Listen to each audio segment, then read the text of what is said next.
And we are live. All right. Hello and happy Friday, everybody. Happy New Year. And welcome to the Back Catalog Listening Party. My name is Mother Banjo, one of your hosts.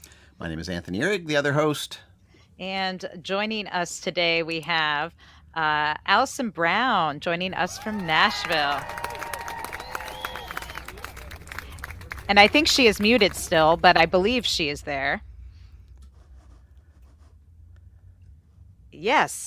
I'm here, and I was going to say I'm another mother banjo. Yes, exactly. Two Oh, mother yes. banjos.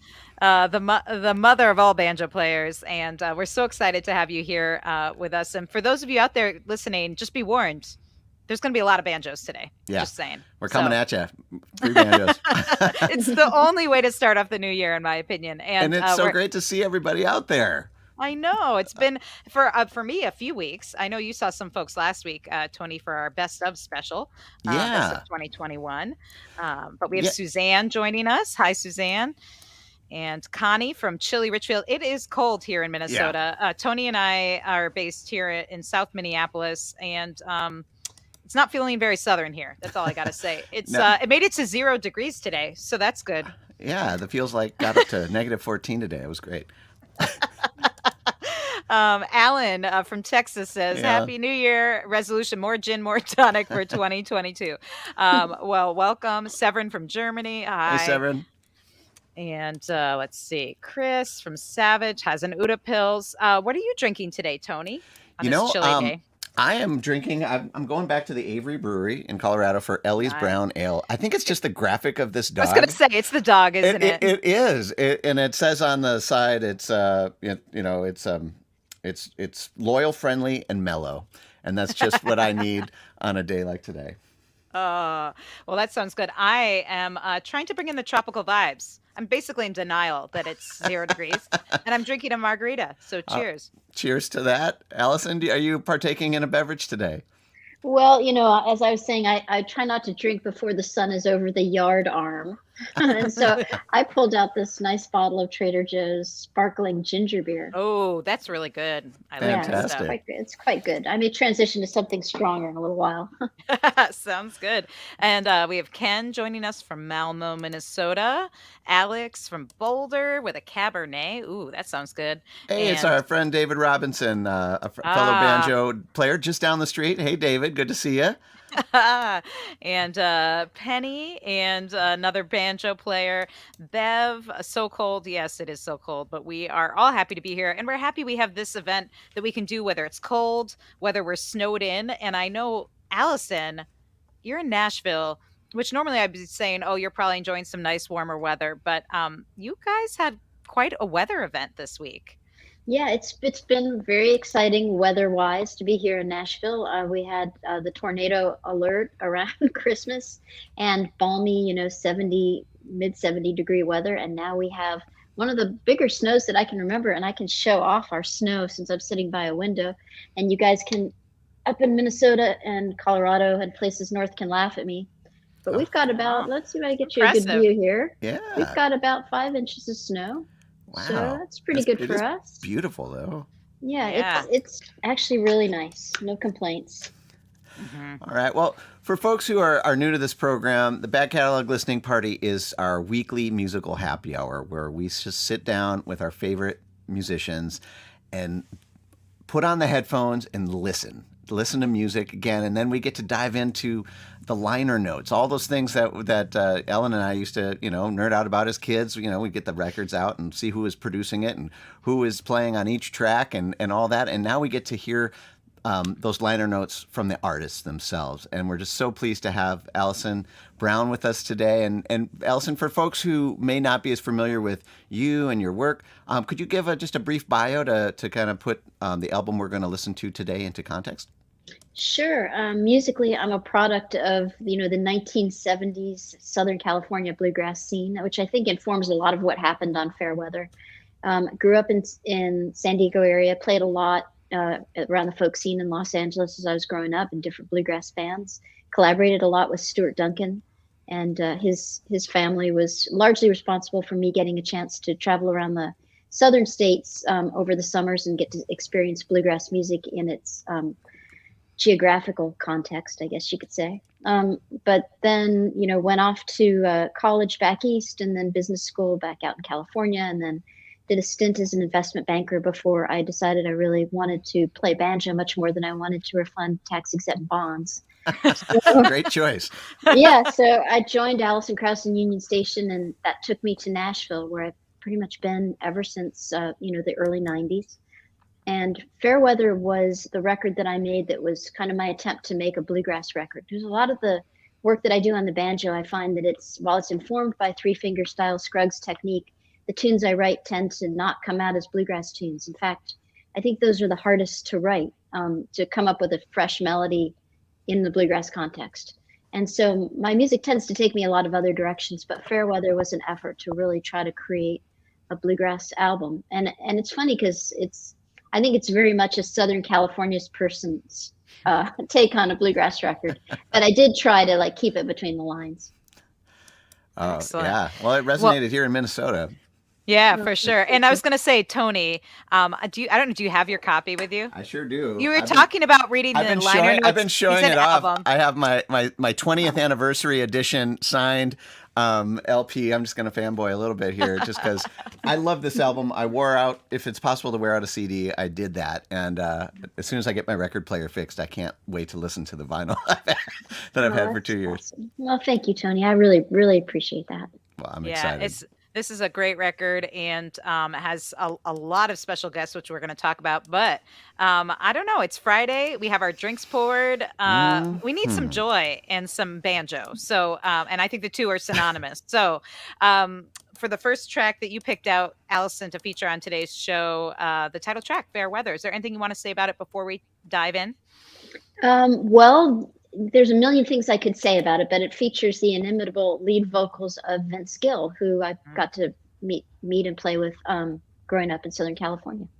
Nice. All right. Well, let's give it a listen. And for everybody who is experiencing weather that isn't so fair, let this help them now. This is Fairweather, Alison Brown here on the Back Catalog Listening Party.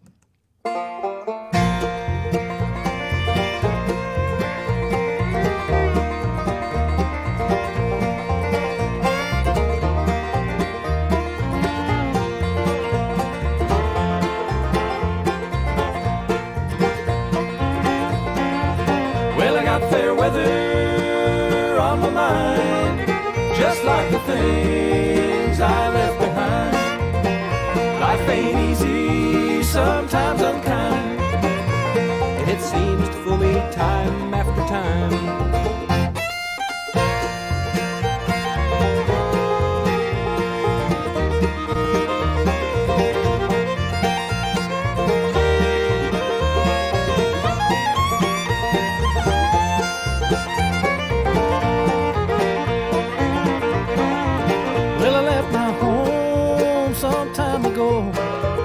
Just like a river, I had to grow. It's a lonesome feeling, living on the road. There's a warm bed on your mind when the cold wind blows. Well, I got fair weather on my mind, just like the things I left behind. Life ain't easy, sometimes unkind, and it seems to fool me time after time.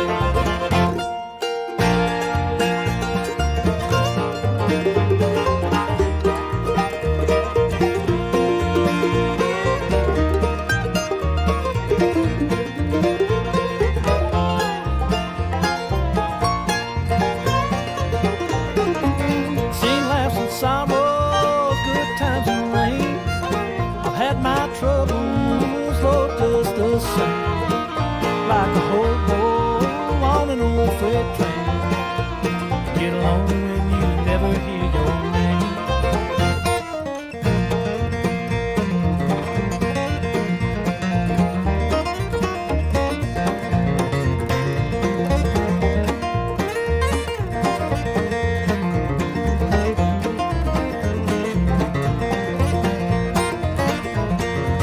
So I got fair weather on my mind, just like the things I left behind. Life ain't easy, sometimes unkind,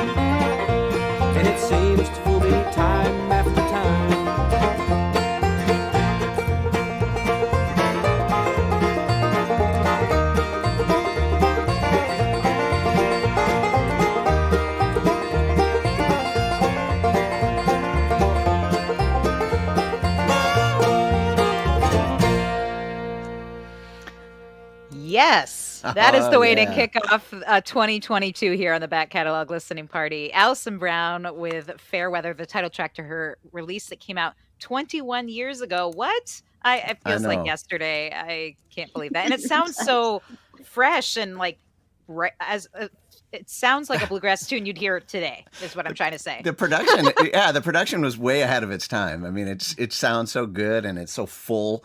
It's got, but it's not overly done. It sounds very acoustic, very analog. Well, thanks. I mean, it actually was analog. Whoa, what a thing. And it was recorded by Dave Cinco, who, now does Punch Brothers stuff. But he's a guy who really knows acoustic music. So, but, it's interesting, too, because one of my favorite records of all time is John Hartford's Steam-Powered Aeroplane, which was recorded in the studio where Compass Records owns, so Compass Sound Studio. And that's one of those records, too, where I can listen to and it's like, wow, that record was recorded in the 70s, but it still really resonates now and it sounds fresh and it could be, it really holds up musically. So I think that's one of the cool things about traditional music is it doesn't have the same kind of pressure that pop music does to stay current with like the sound of the times, Mm-hmm. If you can just capture those instruments, they're timeless, like the wood and the wires vibrating. Exactly. It sounds really good. I was reading the liner notes. See, the nice thing about having the vinyl is I have the large liner notes, and I guess I wasn't sure who was playing that guitar solo, but was that Vince playing the guitar solo on that too? Wow, I did not amazing. know Vince Gill was such a picker. That is amazing. Oh yeah, well I met Vince when I was when he was playing with Byron Berline and Sundance, which was a band that played a lot around Southern California. And he was playing acoustic guitar in that band and mandolin, I think, yeah, too. I knew he played mandolin, too. Yeah. But one of my favorite Vince stories was going to the Knott's Berry Farm banjo fiddle contest that they had at Knott's Berry Farm one year. And Vince was actually entered in the banjo division as country Vince. And so it was actually really such a cool thing because Pat Cloud was in the contest, too. So it's like, what like a capsule of like Southern California banjo that would never happen in Kentucky. The jazz banjoist is how I think of Pat Cloud. For those of you who aren't, one of those playing straight bebop lines and stuff on his banjo. Exactly. Wow, very cool. And as you said, Vince Gill singing on that. And tell us about the song itself. Where did that come from? Yeah, I'm glad you asked. So that song was written by Steve LeBay, and Steve was a guitar player and the brother of Gene LeBay, who was playing bass on the track. And Steve and Gene had a band called the LeBay Brothers, and Vince used to play with them. And this was like in the 70s, when he was just like, doing casual gigs around Southern California. And so I knew that song because Steve gave me a cassette of it, and I'd had it for a really long time. And Steve died in a private airplane crash in the mid 80s. Which was just really tragic, but I wanted to get together like that LeBay Brothers band to do this track. So that's Gene LeBay playing bass and then Vince obviously singing and Stuart played fiddle and mandolin, Stuart Duncan on that track. Nice. It's a great song though. I also wondered where that came from. What a great tune. Yeah, totally.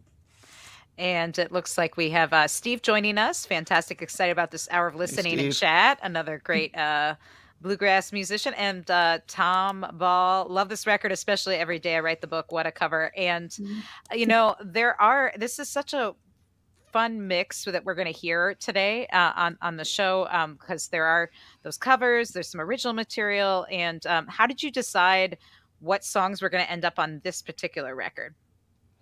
Oh, that's a good question. And the honest answer would be I don't really remember. I think that if you're doing a bluegrass record and the tradition, one of the things I love about bluegrass is there's room for instrumentalists to have like artist careers.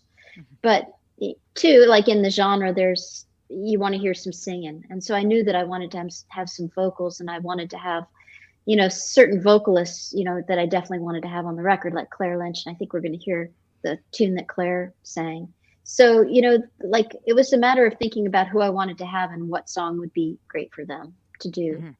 And, like Fair Weather, that was obvious for Vince. There was a connection with that song and him singing it. So that made a lot of sense. And the instrumental stuff, it was just, I guess maybe a similar process. There were certain pickers that I really wanted to have on the record. Like I knew that I wanted to do a tune that Mike Marshall and Sam Bush could do twin mandolins on, for example. So I kind of tried to write music that would create those opportunities, those kinds of opportunities.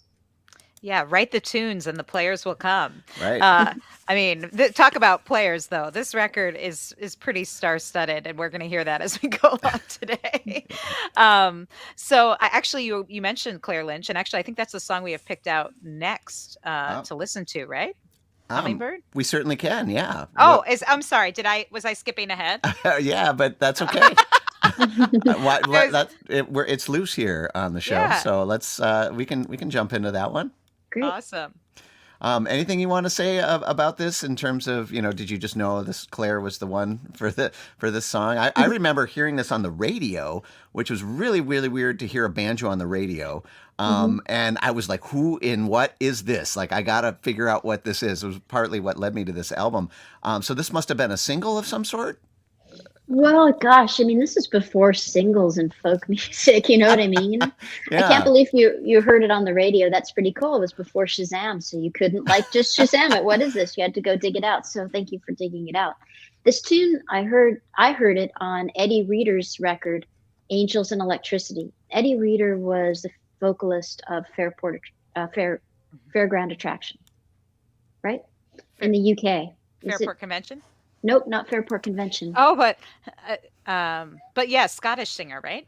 Yes, Scottish singer. And like she is a great, great singer. You probably play some of her records. Yeah. We've worked with her through Compass. So we put out the Angels and Electricity record, and I heard this song, Hummingbird, which is written by Boo Hewerdine, who is like a top drawer English songwriter and like English folk artist. And when I heard the song and I heard Eddie's interpretation, I thought, well, like the signature little motif would be a great lick for the banjo, and Claire would be the one to sing it for sure. And it looks like Lynn chimed in, Fairground Attraction. Yes, Fairground Attraction. Thanks, Lynn. Thanks. All right, well, let's give it a listen. This is Alison Brown, Hummingbird, here on the Back Catalog Listening Party.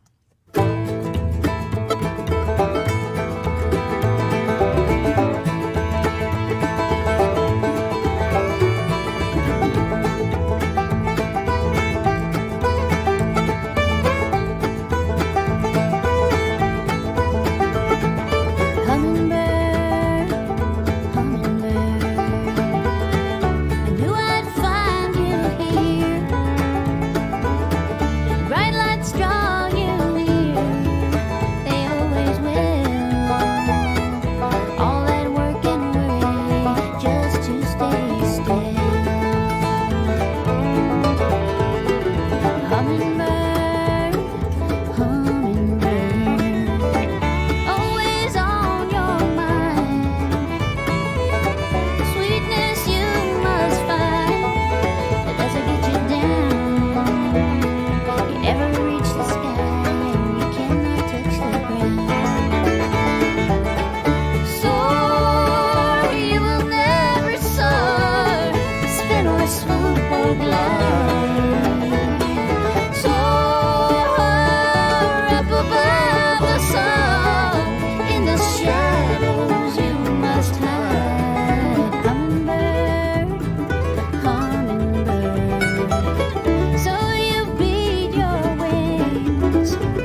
just hide. Hummingbird, hummingbird.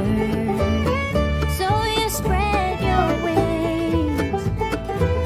If you forget to sing, you lose your song.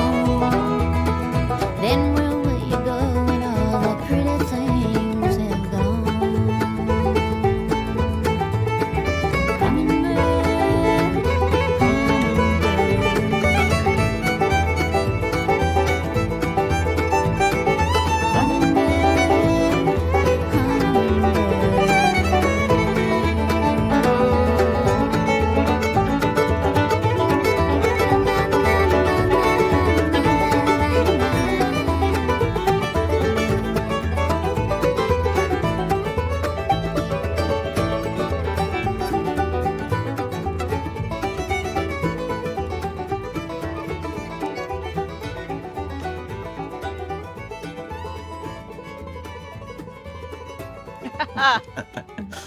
Wow. I want to hear what happened after that. Yeah, how long did you play after, I know you decided to fade it out, but how long did that go on in the studio? Man, I don't remember what I had for breakfast, so I definitely don't remember the answer to that question. But when you were recording on tape, it was different. People approach that kind of stuff a little bit differently, considering that like 15 minutes of tape was back then, I don't know what, $135. So it's like, that's enough. We got it.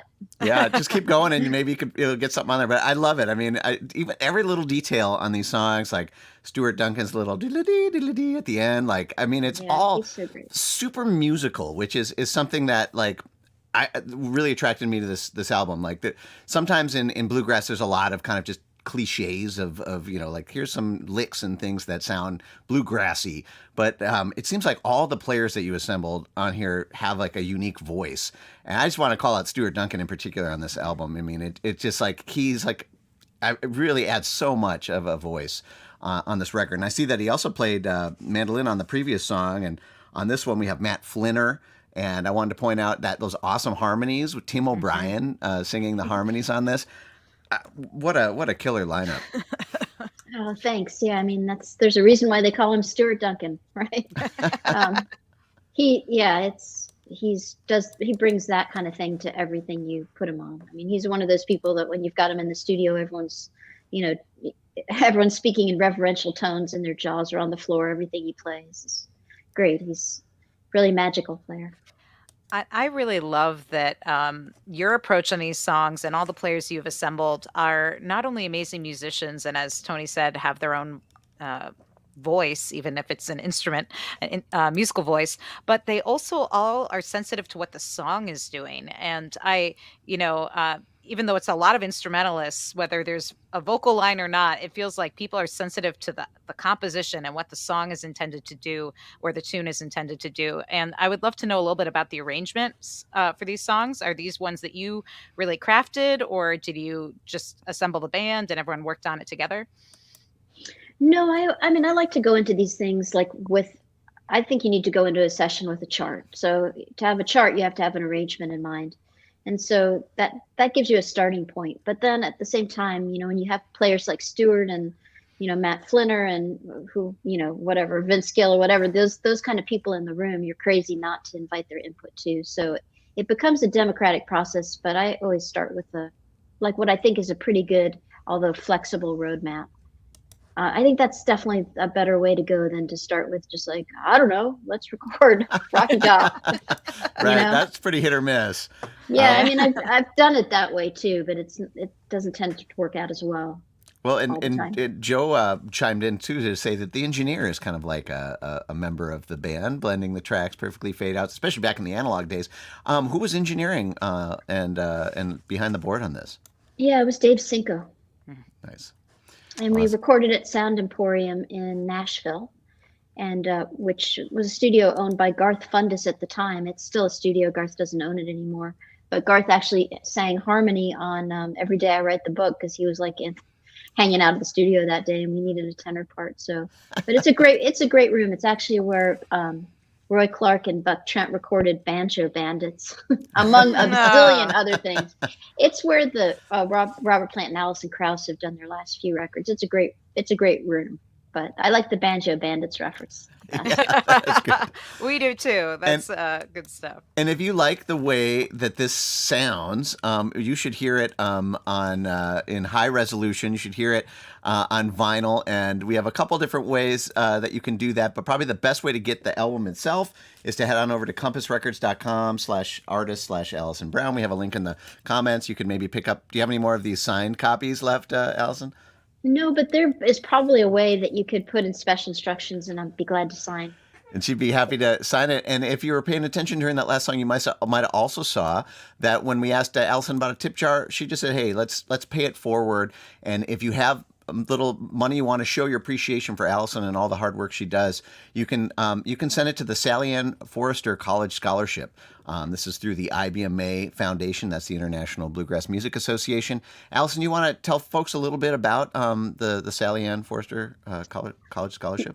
Yes, you bet. As many of you probably already know, Sally Ann Forrester was considered maybe like the first lady woman of bluegrass. She played with Bill Monroe. And IBMA Foundation got the idea to create a scholarship to help advance women in bluegrass, and they named it the Sally Ann Forrester Scholarship. So I think it's a great thing. They award, I think, $1,000 a year to, I can't remember how many they gave out last year, maybe half a dozen or so, scholarships to budding female musicians in bluegrass. And of course, you know, when I started playing bluegrass music, having women in bluegrass was incredibly rare. Ellen probably remembers those days too. Yeah. So it's opened up quite a bit, but I still feel like, you know, we need more women like really at the top of the field. So I think that this is a really good way to support the furtherance of women in the music. Awesome. Well, that link is in the comments. Go ahead, Ellen. Yeah, and I was just going to echo that that this is a great scholarship, and also, Allison, I'd love to hear a little bit more about that. I mean, when you were coming up playing bluegrass, again, you had some wonderful people who took you under their wing, so you could tour like with Stewart and play with people like Vince Gill. But tell us a little bit about like how, how that felt like being a young person, you know, being in this other world of music where there weren't a lot of, you know, female peers. Yeah, you know, I mean, I on some level, I think that that's a pretty universal experience for women of a certain age, whether it was in bluegrass music or investment banking or the law or pretty much just about anything. And you know, I got at a point when I was a teenager, I felt like most of my friends were middle-aged men because that's who I played with. And so that's getting to be better and better the older I get. But yeah, you know, it's just there weren't a lot of role models for female banjo players. In fact, I'm not sure really if there were any. I mean, there was a woman named Lauren Seepy who played with a band called Lost Highway. But like in terms of women, like on the national stage, like really driving the direction of the music, there wasn't anybody like that. And so as a result, there was a lot of, you know, you sure do pick good for a girl kind of comments, which, you know, was true because there was no one else doing it. So there was really no point of comparison, I guess, for people. So it wasn't necessarily mean-spirited or anything. It was just kind of the way it was. And it's great to see that change. You know, Missy Raines and I talk about that a lot because we're contemporaries and she grew up in West Virginia. So she was playing the East Coast festivals and hearing the you sure do pick good for a girl stuff a lot too. But it's things have definitely changed. But at the same time, I've got this, you know, occasional project band called the First Ladies of Bluegrass, which came about when I realized that we finally, after 25 years of IBMA giving out Instrumentalist of the Year awards, had 5 women who won Instrumentalist of the Year awards on all of the main 5 bluegrass instruments. Yay! So, including a former guest of ours, Becky Bullard. Yeah. Oh, right. Of course, that's right, Becky. So, you know, I mean, really, like it really took that long for it to happen. And, you know, on most of the instruments, there's still just one. So, and we still don't have a dobro player of the year. So, there's work yet to do. But I think having well, not so much mentors as just like, you know, musicians that you could look up to that you can kind of see yourself in is really, really helpful in, you know, in bringing more women into the music. And I've heard Missy say that. And so it's like, if you are a young woman and you want to play mandolin and you see Sierra Hull, it's like, okay, I see Sierra, so I can imagine myself doing that. But if you're just looking up there and all the banjo players are these big hairy-legged men, you're just like, well, I really want to play banjo, but I don't look like those guys. It's a lot harder. But then the other thing I think too is we're getting enough women kind of at the upper echelons of the business, and I think it's exciting because we now have enough women that can create opportunities for other women who are coming up. I think that's really an important part of the equation. It's now like you don't have to wait for some guys to do it. Let's do it for ourselves. Nice. Yeah, and speaking of which, for those out there who don't know, Alison Brown, speaking of women at the top, you run Compass Records, which is a wonderful, one of the top folk acoustic labels, and you do bluegrass and Celtic and all different kinds of roots music. And how long ago did you start Compass? Because you started pretty early for an indie label. Mm-hmm. Yeah, we started the label. Well, we launched Compass in 1995, and we had we're distributing some other stuff prior to that time, but we think of 95 as the launch point. So we're coming up on 27 years old, and we're right at the beginning of that wave of DIY labels, and started right about at the end of the window where you could think about something like, hey, I think I'll start a record label on my kitchen table and have it actually work, And in the process of doing all that, there were a couple of people that really helped us and encouraged us. And I'd say that the foremost of those was Bob Feldman. He was always the guy where, we call him up and it's like, hey, Bob, how do you get your records in the stores or whatever? And how much, what distribution fee does this guy take and this kind of stuff? And Bob would always just tell it to us straight and nobody else would. So we have a really soft spot in our hearts for Bob Feldman. And when we had the opportunity to kind of take the Red House flag forward into the future and bring that under the label umbrella, it really, really meant a lot to us. Yeah, for those of you who don't know, Red House Records started in the early 80s and was based here in St. Paul, Minnesota, up until Compass purchased it. And but yeah, a lot of our guests have actually put out albums on Red House, and had a bunch of Red House. Yeah, we had a bunch of Red House folks, and certainly that's how I first got to know Alison, was when I worked at Red House, and Bob really was. Speaking of DIY, he really started that whole thing. He was just fearless. He would go into record stores and be like, why aren't you selling this record?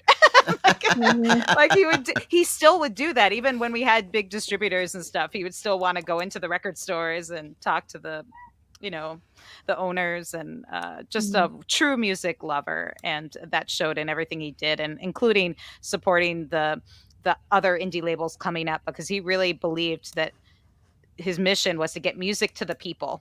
So, and that's what you've done with Compass. And talk about giving opportunities to female artists. You've such an incredible roster. So when you go to Compass Records to check out Alison Brown's music, you should get all of that stuff, but you should check out all the roster, because there's some great acts on that label. So yeah. Thank you, Ellen. I really appreciate that. Yeah, we've got, in fact, 2 records coming out in first quarter on Red House. One of them is the Whitmore sisters, Eleanor and Bonnie Whitmore. It's their sisters. They've been doing music together their whole lives, but this is the first record they've done together. These guys are real pros. They've worked with Steve Earle and Butch Hancock and just a long list of great artists. And they sing so beautifully together. So that's exciting. I can't wait to hear that. That'll be fun. You're gonna totally love it. We've got a couple singles on Spotify, so you can check them out when we're done talking. And then Steve Poltz, who's how can you even describe Steve Poltz? If you get a chance ever to see Steve Poltz live, you have to go. You have to. We have to get him on Back Catalog, by the way, Tony, because he's. I didn't know him, and then I caught a live stream, and I can only imagine what it's like in real life, because I was glued to the screen the whole show. That's it. I mean, he's just a force of nature, and he's a great writer. He co-wrote Jewel's big hit. With Jewel. So I mean, he's a great writer, but he's a great entertainer, and he's not what do they say? He's not wrapped too tight, but it makes it all really work. So that's his record is coming out on Red House 2 at the beginning of February, his new one. Excellent. So, wonderful. And on and on. Speaking of good writing, and speaking of banjos and females playing the banjo, I mean, Girls Breakdown. This is, I mean, it says it in the title, and man, it's smoking. It's such a great nod to so many, you can hear the tradition in the song, but I would love to hear a little bit about how you went about writing, like when you put a title like that together, right? Girls Breakdown, it's representing, and it certainly does. And I'd love to hear a little bit about the background of the song before we listen to it. Sure, yeah, absolutely. When I was learning to play, my favorite Earl Scruggs tune is Earl's Breakdown. And Earl's Breakdown, it's like I don't have my banjo, I wish I did, but Earl would use his tuners to set the pitch on the second string, so it could be two different pitches and kind of make that rare sound with it. And that was like the hook of that tune. It was my favorite tune. So I wrote this tune, Girls Breakdown, using tuners also, and just wanted to kind of riff on the idea of Earl's Breakdown. So that's why I called it Girls Breakdown. I really wasn't trying to make like a broader statement. It was more of a tip of the hat to Earl Scruggs, who celebrated his birthday yesterday. Yeah, that's right. Earl. Yeah, happy birthday, Earl. And I think the first time, maybe one of the first times that I heard this song, a local banjo player, Peggy Olson here in the Twin Cities, was playing it on the stage of this little pizza place in Minneapolis. And Delano's. It made so it made a difference. And I loved hearing Peggy do it. And I can't wait for everybody to hear it. This is Alison Brown, Girls Breakdown, here on the Back Catalog Listening Party.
Alison Brown here on the Back Catalog Listening Party with Girls Breakdown from her 2000 album Fair Weather, which we are revisiting today with Alison Brown joining us from Nashville. And yeah, I think our bobbleheads were back, Tony. We were like, yeah, man. And crazy. Eric says, "Good Lord, that fiddle break." And but you know, I feel like every time a solo came, though, I thought the same thing. I'm like, oh no, the guitar break, the you know. And by the way, Severin said Tony with the hands of the heart. But and at first I was like, Tony Ihrig, and then I was like, oh, Tony Rice is playing guitar on that. That's right. Unmistakable guitar playing, mandolin playing there. Tony Rice, Sam Bush, Jerry Douglas, just the Nashville Mafia.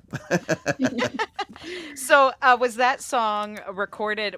And I'd love to know about the recording in general, but that tune, it sounds like it had to have been recorded live. But we'd love to know, how did you assemble all these people in one studio? I know it's Nashville, but yeah. Well, fortuitously, I mean, yes, we did do it all live. There were no overdubs. Everyone was in the room. It was amazing that Tony was able to come to Nashville to do those sessions. I think feel like he was living in North Carolina at the time. But yeah, everyone was in the room, and I still can't believe I got to record with Tony Rice. Like, wow. You can feel the energy there too. With we talk a lot about that kind of stuff with artists. Sorry. It's excitement here. I know. Sorry. The cat is as excited as we are. That's true. We're gonna have to put the explicit label on this particular episode. But this is fantastic. Yeah. Thank you. And then Joe said Tony Rice did play and do harmony with Kate Wolf. I don't know. Did Tony play with Kate Wolf? I'm not sure the answer to that question. I don't know. I mean, I know obviously Nina Gerber did. Yeah. I don't know if Tony ever did. It's possible though, because I know he was on the West Coast. Yeah. And Alan says no Zoom is complete without a cat. But yeah, Exactly. actually, what's funny is for folks who don't know this, we saw a beautiful cat come on here just now, one of Alison's cats. But earlier, before we started the live broadcast, there was a different cat that came to the camera.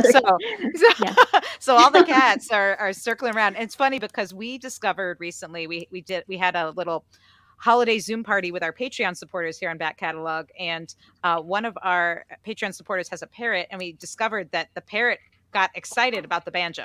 Yes, started singing along with the banjo. That is awesome. So Chris, I don't know if your parrot's with us today, but I'm sure he was squealing on that last number. Exactly. And actually, speaking of which, Chris actually said some awesome banjo playing techniques in there. And I know, Tony, you have a few banjo students that are tuned in today. Yeah. I think that unfortunately for you, Tony, you're going to have to show them how to do all those fancy licks. I'm happy. I have to borrow some of those Scruggs tuners from my friend David. But I actually did, since we're on the topic, I remember after I heard Hummingbird, on the radio or whatever, I ran to my local music store, that folk music store here in the Twin Cities for 30 years or more. I guess it's been the Homestead Pick and Parlor in Richfield. They're one of our Patreon sponsors. And I was like, I gotta know more about Alison Brown. And they gave me your CD, but they said, you also need this CD here. And it's John Hickman. And because I was trying to go down the rabbit hole. So I'm just real quick. Do you mind talking a little bit about why they recommended this? I mean, I know why, but I would love to hear it from you. Sure. Not at all. Yeah. John Hickman, he was like the guy in Southern California that everybody looked up to as a banjo player. And he also played with Byron Berline in Sundance when Vince was in the band. John was in the band too.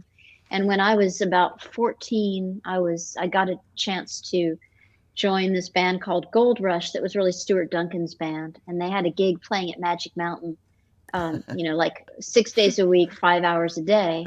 And I was playing dobro in the band, and John was playing banjo.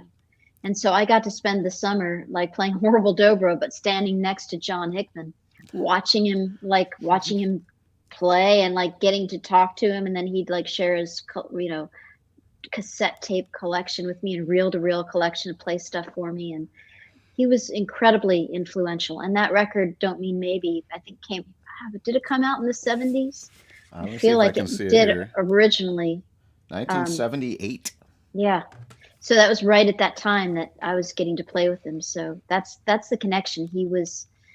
he was the guy for me, you know. Well, I can hear some of that progressive play. Like when I heard that record, I knew why they recommended it, you know, because you can hear a progression of some, you know, some influence there for sure. Yeah, So I mean, John was a beautiful player. He really was. I mean, I think he was maybe a little underappreciated, or he tended to be like a little bit more regional. You know, he was like either in California or then he was in Guthrie, Oklahoma for a long time. But for those of us who got to be around him, he was a huge influence. yeah, so you heard that, banjo students. Go check out John Hickman after you buy all of Alison's records. No, you don't have to do that. Just check out John Hickman. Well, we're going to try and squeeze in. We had some serious discussions before he came on today where we decided, Tony and I decided we have to get to all 5 songs. Sometimes we only get to 4 on the show, but we decided we're committing ourselves to getting to all 5 because you need to hear all of them. Yes. And so this is, we're going to dive back into this next tune with Everybody's Talking, the Fred Neil tune. Is there anything you want to say about it before we get into it? Sure, I'll try to be brief. So the band on this record is basically a band called Newgrange, which was a sort of a special project band that I toured with around the time of this record. So like late 90s, early 2000s. And the band consisted of Tim O'Brien and Mike Marshall, Darrell Enger, and myself and Todd Phillips and Phil Auberg playing piano. So he's the only guy that didn't get to play on this track, but we've been out doing dates, and then everyone went in the studio and we basically cut this track live. I've just always been really happy with the way it came out. I think it really reflects the fact that we'd been playing together, and we had never done this song live, but we were used to playing with each other. So we basically just sat down and played it. Awesome. It's one of the highlights of the album for me. It says Everybody's Talking, Alison Brown here on the Back Catalog Listening Party.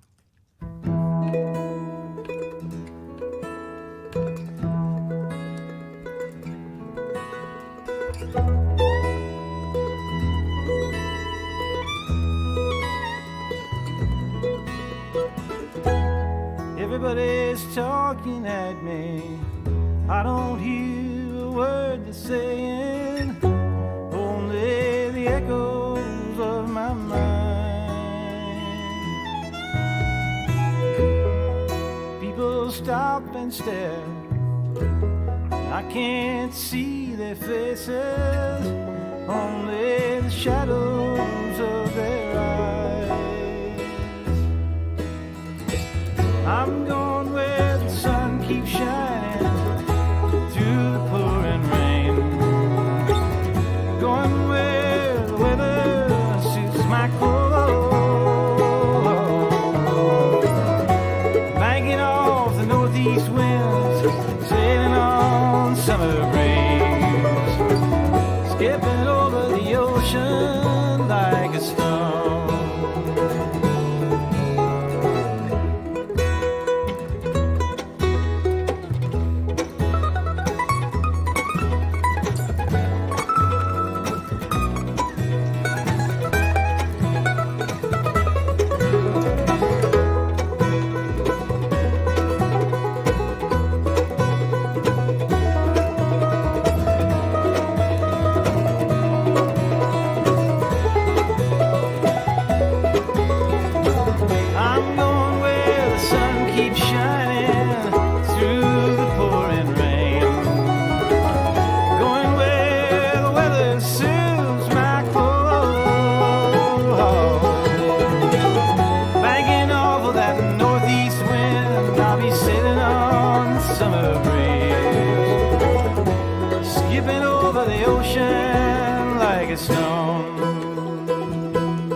Everybody's talking at me.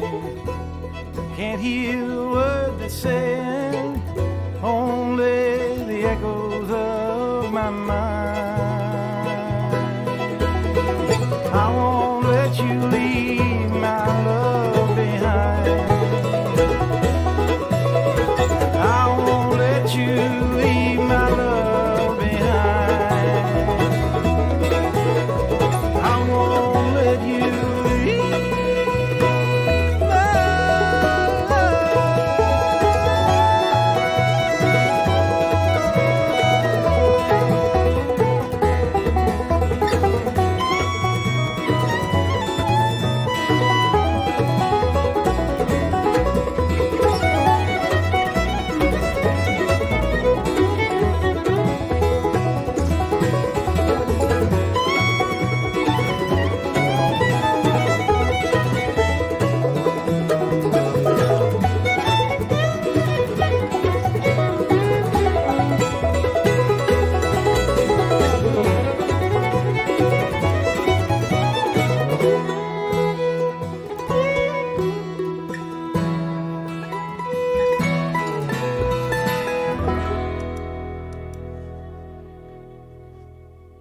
Yes, Alison Brown. That's sorry, what everyone is feeling out there for sure. I can't so believe many you hadn't comments. played this before. That's completely know. blowing my mind. I know. And one of the things I love about this arrangement, and Joe was kind of touching on this, is that, like it's not actually the song itself, the melody line takes its time, but yet there's so much going on with the instrumentals that are, keeping it moving. And it's so beautiful. I love that juxtaposition. Really, really nice. Thanks. I always enjoy getting to play this tune with Tim, and we sometimes do it too live with our band. It's just getting to do all that stuff in C is really fun, even though the tune's in E, but out of C position. All those runs, there's a lot of stuff to do. Yeah. I love it. And I mean, it's one of those things, on a banjo album, you can do all those noodly things, but it doesn't distract from it. It kind of adds like a rhythmic texture to it more than any. It's not distracting from the beautiful melody. It's just, I don't know. It's one of the things that I think the banjo does best. And I think it feels like ripples to me. It's like kind of waves, and so it has that kind of lulling quality, which I think most people don't associate with the banjo, but is done so well in this tune. And I love Tim O'Brien's vocals, and I'm such a fan of Tim O'Brien's music. His all of his different instrumental work and songwriting. But I mean, every once in a while, I'm reminded yet again what a great singer he is. And at that last high moment, I know. So I know. Tim is he is one of a kind. And when we were touring with Newgrange, we were on like a month-long bus tour, and we'd done a Christmas record. I think we were out supporting that. We were out, going to radio stations and stuff. And he could roll off the bus at 9 o'clock in the morning and open his mouth and sing like that.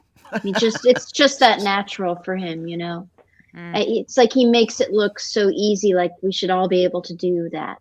But it's such a special talent. Yeah, for sure. And I want to make sure we get to this one question because a few people were wondering about this. Chris was asking about the banjo model, the Deering banjo model. Yeah, maybe some context here, Alison. So we had Greg Cahill on the show.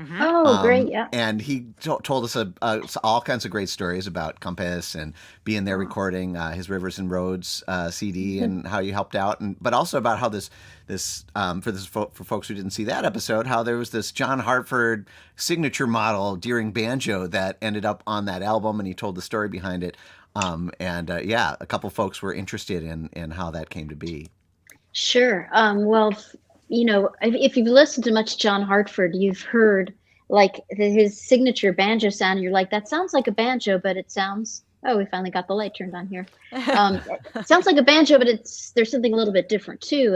And the reason is because John often tuned his banjo down to like an open E chord or F chord, as opposed to like the standard G banjo is tuned to an open G chord. So you can play all the same stuff. You just have slightly heavier strings, and then you're just tuning the whole thing down, a step and a half or whatever. And so the great thing about that is you can play, if you've got a tune that's in the key of E, like for all you banjo players out there, it's like someone wants to play a song in E and you're like groaning because it's no fun to play. Like, I don't enjoy playing out of E. So that means you have to either play out of D or C. But you start to lose like the fat resonance of the instrument once you start doing that. So with low banjo, you get to keep kind of that excitement of the G roll going in these other keys. And so I found that I was using I have John's prototype Deering banjo, and I found I was using it a lot in sessions, and I didn't want to take it on the road. So I went to Deering and said, are you guys interested in doing like a 2.0 version of your John Hartford banjo? And fortunately, they were excited about the idea. So we collaborated on this new banjo, which is called the Julia Bell. And the coolest thing for me, beyond the sound, which is really great, is that I incorporated John's illustrations into the inlays on the neck. So it's really an instrument that's about John. It's kind of like that low banjo voice that was John's voice, but also kind of an homage to his artwork, he was a great artist. He's a studied artist. And so it really kind of tells the story of the Julia Bell swing, because there's like Julia Bell on the peghead and Captain Tron on the 5th fret, and sketches of the Julia Bell that John drew on the 12th fret. And so it's cool. It's a fun instrument because it just beyond its sound, it really makes me think about John. Yeah, and I'll make sure to link to that banjo and Greg Cahill's kind of description of it as well in the show notes. So you can check that out. Yeah, it's a super. I'm working on a new record, and I find that I'm using that banjo a lot. I don't know. There's just something kind of laid back about the lower tune banjo. It's fat, it's resonant, it's not as pokey outy. And for certain things, it just feels kind of right to have that sort of more relaxed voice. Yeah, and if you sing out of those keys like E and F and things like that, it's such a godsend if you play the banjo. Totally is a godsend. In fact, we were recording with First Ladies of Bluegrass not too long ago, and it's obviously with female vocalists, we were trying to go for this like hard driving bluegrass thing, but there's no way we could have achieved that in the key of E without. It wouldn't have been the same, without the low banjo. So Playing out of that. I advocate for having that in your banjo arsenal. You heard Excellent. it, folks. Everybody has to go out and get one now. Well, my mom is tuned in, so next Christmas, Mom, There you go. No, but actually, I would like to ask one question. Then we're going to dive into this last tune here. Is that when you tour? I mean, I'm sure you have many banjos and instruments in your home, and that you have available to play in the studio. But when you tour, how many banjos do you bring with you, or how many instruments? One, because most of the time we're doing fly dates, and I just am so lazy. And you're limited too by what you can carry and what you can check, and then you get into excess bag charges and this and that. So a lot of times I'll have like two max, like a low banjo and my G banjo on my back. If we were touring on a bus, it would be different, because I've been doing a lot of stuff with banjola lately too, which is like an all wood banjo that sounds really pretty cool. You can play banjo stuff on it, but it's warm. It sounds kind of like a 12-string guitar, but not quite. And so that's a cool sound. But I feel like the fact that we fly and the fact that you have to pay for excess bags really has forced us to narrowly define the banjo carry-on options. Unfortunately, yeah. Sometimes I'll have a piccolo banjo with me. I've actually got one on the chair. I'll grab it. Cool. But if we have a sound engineer with us, and they can carry one of these, just because I've been writing like just odd little pieces on these little. I meant banjarines. So this instrument's from the late 1800s, and it's pretty cool. What's this it tuned to? This particular one's not tuned to anything, but I think I usually tune it up a fourth. Okay. So it would be like B or C, something like that. I'm not exactly sure. I think that's about where they were meant to be in the banjo orchestras. So this is a great thing, because you can ask someone to carry it on for you and not feel too bad because it doesn't play a lot. Yeah. Well, speaking of banjos, we are going to go out with one of the most kind of mind-blowing banjo songs that I've ever heard in my entire life, and I'm not. This is not hyper. I'm prone to hyperbole, folks. But there's a reason There's a reason this won a Grammy for the best country instrumental, because we have you, Alison, in one ear, and we have the great Bela Fleck in the other ear. And when I first heard Dueling Banjos, I heard like a guitar banjo version of it, and I was honestly a little disappointed. I was like, that doesn't really sound like Dueling Banjos. But when I heard this track, I was like, banjos. Now this sounds like Dueling Banjos to me. I mean, well, now I'll get into another question I have about you guys doing this. But can you talk a little bit about the last track that we have queued up here, Leaving Cottondale? Sure. It's actually a tune that I recorded on my very first record, which was called Simple Pleasures. And then right after that record came out, I went to Japan, and there was this Japanese guy, banjo player, who figured out harmony part to the tune, and it sounded really cool. So I'd had it in my head that it'd be fun to redo it sometime as a twin banjo tune. So when we were working on this record, I asked Bela if he would play on it, and he said he would. So that was how it happened. All right. Well, when I hear this song, I mean, it's some of the most kind of virtuosic playing that you'll hear anywhere. But I also hear some back and forth going on. It seems to me that like it almost I mean, I don't know if you recorded this live or if this was tracks that you sent along, but it almost sounds like you're pushing each other a little bit. There's these like kind of back and forth in this song that, again, like I said, like for me, it's like the real dueling banjos. Did you guys record this together? Did you send tracks back and forth? How did this song No, come to be? people didn't really send tracks back and forth in analog days. I mean, you could, I suppose, but it's like it's so completely different now, and especially with the pandemic, I feel like everything is tracks back and forth. But this was played. Wow! And so you guys were just sitting there facing each other and picking it out, huh?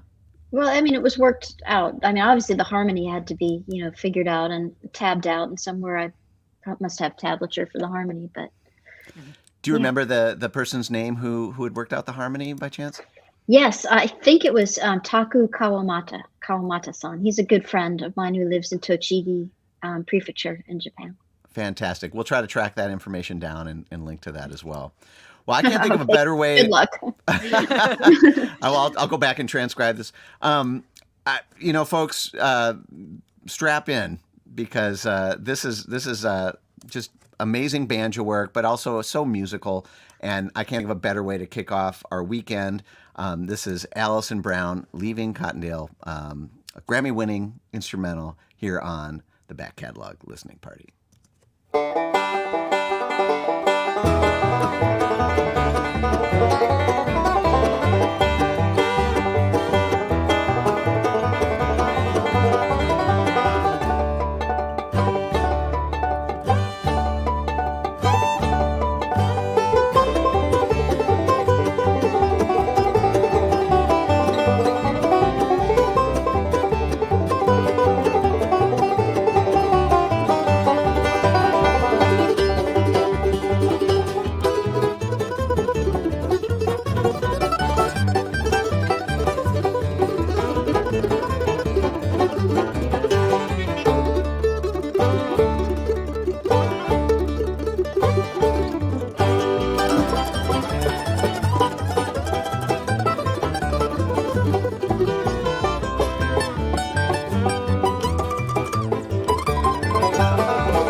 Yeah.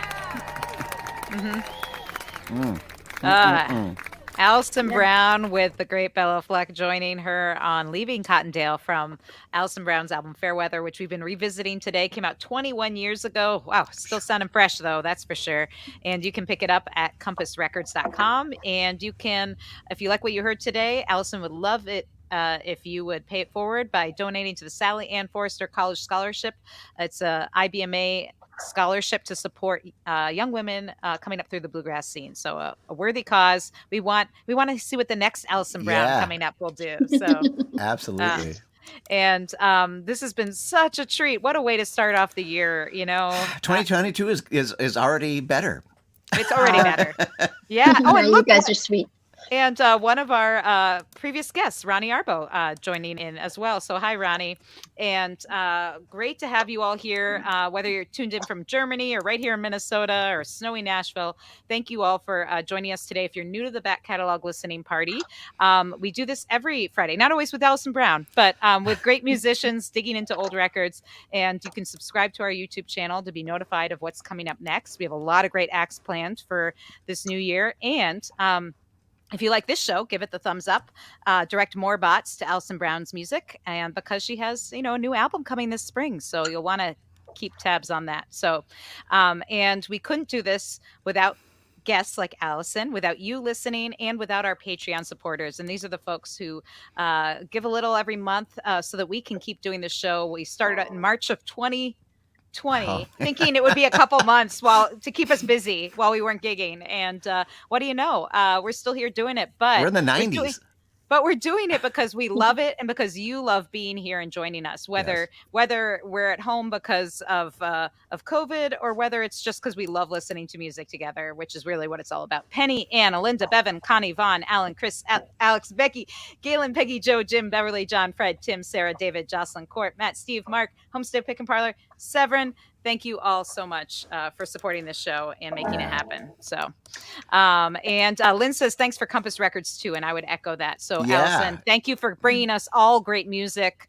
And we hope to be digging a lot more into your roster. We've had a few of your artists on the show, but there is a plethora of great artists that we can dig into. Yeah, if there's any old Compass recordings that you want to feature, you just send them our way because we'd be happy to do that. Yeah, anything to empty out, some of your storage lockers, for CDs or LPs or cassette tapes. We'll be happy to help with that. So that sounds great. Well, the roots music is very much of a team sport. We couldn't do what we do without you guys doing what you do and your listeners doing what they do. So it's a real ecosystem, and thank you all for your support every direction.